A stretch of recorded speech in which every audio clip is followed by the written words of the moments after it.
সরকার গঠন ও দায়িত্ব গ্রহণের পর ৫ মাসে গণতান্ত্রিক পুনর্গঠন ও অর্থনৈতিক খাতকে সরকার সর্বোচ্চ গুরুত্ব দিয়েছে বলে জানিয়েছেন প্রধানমন্ত্রীর শিক্ষা উপদেষ্টা ও প্রধানমন্ত্রী কার্যালয়ের মুখপাত্র মাহাদি আমিন।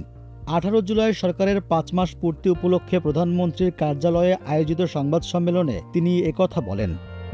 প্রধানমন্ত্রীর শিক্ষা উপদেষ্টা বলেন, দীর্ঘ ফ্যাসিবাদী শাসনের অবসান ঘটিয়ে বিগত দিনের ভেঙে পড়া রাষ্ট্র কাঠামোকে পুনরুদ্ধারে সমর্থন পেয়েছেন গণমানুষের নেতা বিএনপি চেয়ারম্যান তারেক রহমান। দীর্ঘ ফ্যাসিবাদী শাসনের অবসান ঘটিয়ে বিগত দিনের ভেঙে পড়া রাষ্ট্র কাঠামোকে পুনরুদ্ধার করার ম্যান্ডেট পেয়েছেন গণমানুষের নেতা বিএনপি চেয়ারম্যান জনাব তারেক রহমান। দায়িত্ব হাতে নিয়ে অত্যন্ত স্বল্প সময়ের মাঝেই তিনি মানুষের আস্থার চূড়ায় অবস্থান করছেন। গত ৫ মাসে জনগণের আস্থা, ভালোবাসা ও সমর্থন, ইশতেহারের আলোকে সব শ্রেণী পেশার মানুষের স্বার্থ রক্ষা, স্বল্প সময়ের চ্যালেঞ্জ মোকাবেলায় অনবদ্য সফলতা, জনগণের স্বাধীনতা ও দেশের সার্বভৌমত্বের সর্বোচ্চ অগ্রাধিকার এবং গণমানুষের প্রধানমন্ত্রীর রাষ্ট্রনায়কোচিত নেতৃত্ব এই বহুমাত্রিক অর্জনের ৫টি দিক দেশের রাজনৈতিক ইতিহাসে এক নতুন দিগন্তের উন্মোচন করেছে।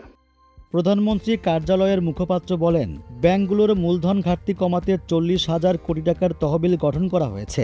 সেই সঙ্গে বন্ধ কলকারখানা চালুর জন্য বিশেষায়িত বিভিন্ন প্রকল্প গ্রহণ করা হচ্ছে।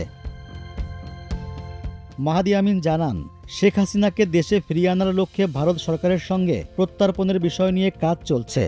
পুলিশের সাবেক মহাপরিদর্শক বেনজির আহমেদকেও ইন্টারপোলের সহযোগিতায় দুবাইতে গ্রেফতার এবং দেশে ফিরিয়ে আনার প্রয়োজনীয় আনুষ্ঠানিকতা চলমান।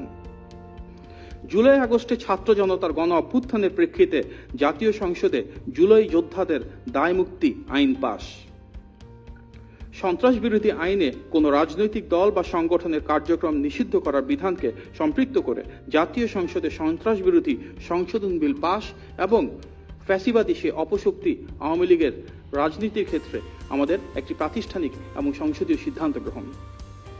আদালতে দণ্ডপ্রাপ্ত আওয়ামী লীগ নেত্রী শেখ হাসিনাকে ফিরিয়ে আনার লক্ষ্যে ভারত সরকার কাছে প্রত্যর্পণের যে বিষয় সেটি প্রক্রিয়াধীন। স্বাস্থ্যসেবায় দীর্ঘদিনের সংকট মোকাবিলায় শূন্য পদে নিয়োগ প্রক্রিয়ার কাজ চলছে। উৎপাদিত কৃষিপণ্য সংরক্ষণের জন্য সারা দেশে ২০০০ আধুনিক মিনি কোল্ড স্টোরেজ নির্মাণের পরিকল্পনা নিয়েছে সরকার।